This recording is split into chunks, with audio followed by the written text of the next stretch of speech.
اور پرائس صاحب کی خاص بات یہ ہے کہ فارن آفس کو ایک زمانے سے کور کر رہے ہیں، تو جو پاکستان اور دیگر ممالک کے تعلقات ہیں اس کو بہت اچھے طریقے سے سمجھتے ہیں۔ اویس توحید صاحب ہمارے ساتھ موجود ہیں، بہت سینئر جرنلسٹ ہیں، سینئر تجزیہ کار ہیں۔ آپ کو بھی اویس توحید صاحب خوش آمدید۔ میں امید کر رہا ہوں کہ حارث نواز صاحب ہمیں جوائن کر لیں کچھ دیر میں، وہ کمیٹڈ تو ہیں لیکن میں امید کرتا ہوں وہ جوائن کریں گے۔ لیکن پرائس صاحب ذرا شروع کرتے ہوئے، آج تقریریں ہوئی ہیں، انڈیا نے عملی طور پر تو پانی کو جو بند کرنے کا عمل ہے اس کا آغاز کر دیا۔ ہمارے آبی ماہرین کہتے ہیں فرق نہیں پڑتا، ان کے پاس ریزروائرز نہیں ہیں، وہ کر نہیں سکیں گے، وہ پانی کو روک نہیں سکتے، لیکن بہرحال جہاں جہاں ریزروائرز ہیں وہاں پر تو انہوں نے فرق ڈالنا شروع کر دیا ہے۔ پاکستان کی ڈیفینیشن کے مطابق یہ ایکٹ آف وار ہے، کیا آپشنز پاکستان کے پاس بچے ہیں؟ آپشن تو خواجہ آصف صاحب کا جو آپ نے شارٹ سنایا کل والا، آپشن تو یہی ہے کہ آپ ریلیونٹ فورم پہ رکھیں اس معاملے کو، اور وہاں سے اگر سنوائی نہیں ہوتی تو پھر وار تو پھر وار ہے، جنگ تو پھر جنگ ہوتی ہے۔ لیکن میں یہ بات ضرور کرنا چاہ رہا ہوں کہ وہ پنجاب سے ہیں آپ بھی، اور آئی ہوپ اویس توحید صاحب بھی یا بریگیڈیئر حارث نواز صاحب بھی اس چیز کو سمجھتے ہیں۔ پنجاب ہو، سندھ ہو، ایک چھوٹا سا واٹر کورس جس کو کھالا بولتے ہیں، کھالے پہ قتل ہو جایا کرتے ہیں۔ تو میں کہنا یہ چاہ رہا ہوں کہ ہم پاکستانی یا کسان پانی کے معاملے پہ بہت جٹری اور بہت ایگریسو ہوتے ہیں، ریئیکشنری ہوتے ہیں۔ ایک چھوٹا سا کھالا ہوتا ہے، اور اگر آپ ملینز آف کھالے جو ہے ان کا سورس ہی بند کر دیں تو وہ کسی نے میرے اپنے شو میں بھی کہا کر، انہوں نے کہا کہ اگر ہماری زمینیں بنجر ہو جائیں، ہم ویران ہو جائیں تو بھوکے مرنے سے بہتر ہے پھر ہم لڑ کے مریں ہم اپنا۔ تو یہ ایک پاکستان کا جنرل سینٹیمنٹ ہے۔ لیکن اس کے باوجود بھی ابھی دیکھیں، جب کہتے ہیں نا کہ بھارت کے پاس کیپیسٹی نہیں ہے، 10 ایئر ڈاؤن دا لین جب وہ بڑے ڈیم بنا لے، 22 کے قریب ڈیم انہوں نے رکھے ہوئے ہیں، اگر وہ ڈیمز بنا لیں، چناب کا پانی بھی روک لیں، جہلم کا بھی روک لیں، جو کل راج ناتھ سنگھ بھی کہہ رہے تھے کہ ایک قطرہ بھی پانی کا ہم نہیں جانے دیں گے، تو آپ انڈس کو اوپر آپ جہلم تو نہیں بھیج سکتے نا، آپ اس سے سیالکوٹ، آپ اس سے گجرانوالہ، آپ اس سے حافظ آباد، آپ اس سے منڈی بہاؤالدین، جتنا رائس گروئنگ ایریا ہے، یا اس سے نیچے فیصل آباد، ٹوبا جیسے کاٹن ایریا آ گیا، یہاں آپ پانی پھر انڈس کا نہیں پہنچا سکتے۔ آج خبر چلی کہ سی جے لنک کینال کھول دی گئی، جو چشمہ سے آ کے جہلم میں گرتی ہے، پھر وہ چناب میں، جہلم اور سی جے لنک کینال کا پانی چناب میں آ کے تریمو پہ روکتے ہیں، چناب ریور پہ ہیڈ ورکس، تریمو سے پھر 2 نہریں نکال کے وہاں ہیڈ جو ادھر راوی میں ڈالتے ہیں، عبدالحکیم کے پاس ہیڈ سدنائی ہے، اور سدنائی سے سدنائی میلسی لنک کینال نکال کر آپ پورا رحیم یار خان تک جنوبی پنجاب کو دیتے ہیں۔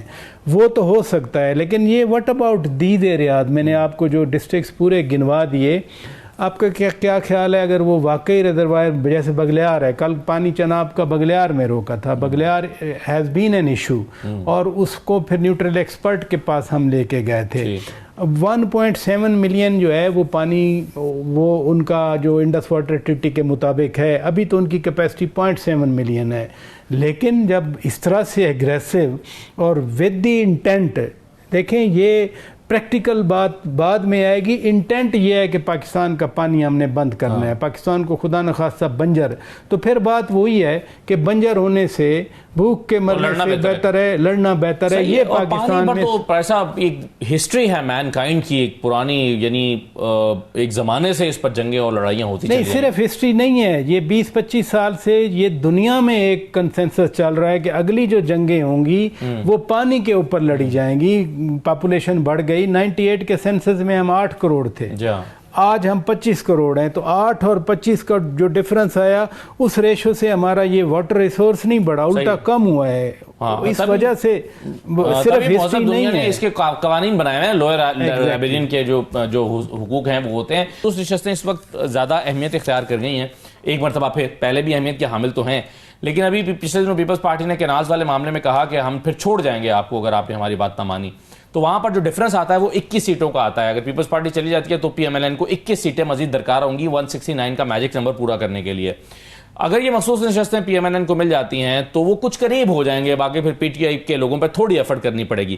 آپ اس کو اس سینیریو میں دیکھ رہے ہیں کہ مخصوص نشستیں پھر اہمیت اختیار کر گئی ہیں؟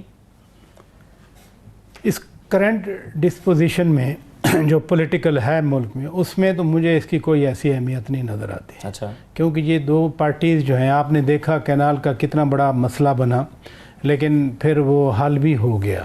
لہذا یہ دوبارہ بھی تو اٹھ سکتا ہے. نہیں، دوبارہ ہمیشہ کے لیے تو حل نہیں ہوا. نہیں، اب نہیں اٹھ سکتا، اس لیے کہ اب فیصلہ ہو گیا CCI کا کہ جب تک اتفاق رائے نہیں ہوگا نئی نہریں نہیں بنیں گی.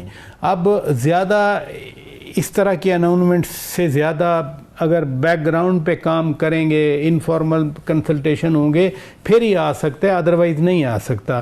کیونکہ آپ کو یاد ہے بلاول بھٹو زرداری صاحب نے اپنے سکھر والے جلسے میں کہا تھا کہ جب صدر ڈاکٹر عارف علوی صاحب تھے تو انہوں نے 2 نہروں کی منظوری دی تھی. تو یہ پرانا مسئلہ ہے، لیکن ابھی ایٹ دا مومنٹ یہ مسئلہ بند ہو چکا. اور میرا نہیں خیال کہ اتفاق رائے، کیونکہ بلوچستان اگر سندھ کو پانی نہیں جاتا تو بلوچستان کو کہاں سے جائے گا؟ مثلا سکھر بیراج میں نہیں تو پٹ فیڈر کینال میں کدھر سے پانی جائے گا جو بلوچستان کو آپ بھیجیں گے؟ یا اگر دریائے سندھ میں پانی نہیں ہے تو پھر یہ جو کچھی کینال بنی ہے تونسا بیرا، اس سے کوٹدو سے نکل کے سیدھی بلوچستان میں جا رہی ہے. آپ کہہ رہے ہیں سارے معاملے کا مخصوص نشستوں کے ساتھ تعلق نہیں ہے، اس پانی والے مسئلے کا نہیں ہے اس کے ساتھ. لیکن چونکہ یہ ایک آئینی مسئلہ ہے، مثلا پارلیمنٹ میں ریپرزنٹیشن نہیں ہے، یعنی وہ سینٹ بھی ساتھ ملا لیں کہ گائے بگائے آ جاتی ہے کہ خیبر پختونخوا کے تو سینیٹر ہی نہیں ہے. یہ ایک مسئلہ ہے. میں سمجھتا ہوں کہ اب چونکہ یہ ٹیک اپ ہوا ہے، ساتھ ایک تو ریویو کی لگائے، لیکن جو توہین عدالت کی درخواست تھی اس کو بھی کلب کیا گیا ہے آج. تو یہ ایک ان ٹوٹیلٹی یہ معاملہ آئے گا. لیکن چونکہ سبجوڈیس ہے، زیادہ ہم بات بھی نہیں کر سکتے. ہم وہ آپ نے درست کہا کہ پولیٹیکل اینگل کی بات کر سکتے ہیں. تو پولیٹیکلی باتیں تو یہی ہیں کہ جب ایک طرف ریویو لگ گیا، دوسری طرف لگ گیا اس کا توہین عدالت، تو یہ ٹوٹل. لیکن آپ کے لیے یہ بات حیرت کا باعث ہے کہ آج تک سال بھر ہونے کو ہے، سپریم کورٹ کے فیصلے میں جو صحیح ہے یا غلط ہے، الیکشن کمیشن کو امپلیمنٹ تو کرنا چاہیے تھا. نہیں، میں تو آپ سے بات کر رہا ہوں کہ دونوں چیزیں کلب ہو گئی نا. توہین عدالت اسی وجہ سے درخواست آئی تھی نا کہ امپلیمنٹ نہیں ہو رہا، اور ریویو والی درخواست بھی آئی تھی. لیکن جو عابد زبیری صاحب فرما رہے ہیں وہ بھی ایکولی ویلڈ گراؤنڈ ہے کہ ایک فیصلے پہ عمل درآمد ہی نہیں ہوا جو جج دو ججز نے بھی رکھا، تو اس کا ریویو کیسے ہو سکتا ہے؟ لیکن چونکہ یہ کانسٹیٹیوشنل بینچ میں آ گیا، 26ویں ترمیم کے تحت کانسٹیٹیوشنل بینچ بنا ہے، اور آج ہی چیف جسٹس آف پاکستان یحییٰ آفریدی صاحب فرما رہے تھے کہ جو 26ویں ترمیم ہے وہ پارلیمان کا اختیار ہے. تو اگر اس کو 26ویں ترمیم کو موجودہ ہماری سپریم کورٹ مانتی ہے، ویسے تو عدالتوں نے ماضی میں اس کی پارلیمنٹ کی ساورنٹی کو تسلیم نہیں کیا، آج کی اگر سپریم کورٹ کر رہی ہے تو پھر تو یہ کانسٹیٹیوشنل بینچ کا جو فیصلہ ہوگا میرا خیال ہے کلیکٹیولی اس کو ایڈریس کر دے گا. بالکل صحیح چلیں گے اگر وہ اپنے وکیل سے نہیں ملے گا. یعنی جب بھی ملاقات نہیں ہوتی ہم یہی بات کرتے ہیں. نہیں، اب دیکھیں نا جو ان کے وکیل ہیں ان کے کیسز میں، دیکھیں نا اس میں اسلام آباد ہائی کورٹ کا فیصلہ بھی ہے. وہ فیصلہ فیملی کے حوالے سے تھا، وکلاء کے حوالے سے تھا، پھر لسٹ بنانے کے حوالے سے تھا. اس میں پھر اگین ہم تو پولیٹیکل بات کر سکتے ہیں نا کہ وہ پھر آپس میں بھی لڑائیاں شروع ہو گئیں. یعنی ایک یہ اسپیکٹ ہے، ایک ادر اسپیکٹ بھی ہے کہ میں نے لسٹ بنا کے دی ہے تو اس لسٹ کے مطابق کیوں نہیں جا رہے. اور وہ لسٹ بھی ہائی کورٹ نے کہا تھا. کوآرڈینیٹر بیرسٹر سلمان اکرم راجہ صاحب کو اس چیز کا کس نے کیا تھا؟ اسلام آباد ہائی کورٹ نے. اچھا، ادھر وہ بھی امپلیمنٹ نہیں ہو رہا. تو جو یعنی علیمہ خان صاحبہ 3 4 5 ہفتے ہو گئے وہ نہیں مل سکیں. ایک بار تو دوسری 2 بہنیں جو ہیں محترم بہنیں ہیں میرے لیے، وہ ملی جا کے، لیکن علیمہ خان صاحبہ کو نہیں ملنے دیا گیا. اب اس میں آپ کے سامنے کوئی نیا اسپیکٹ اس کا کہاں سے لے آؤں؟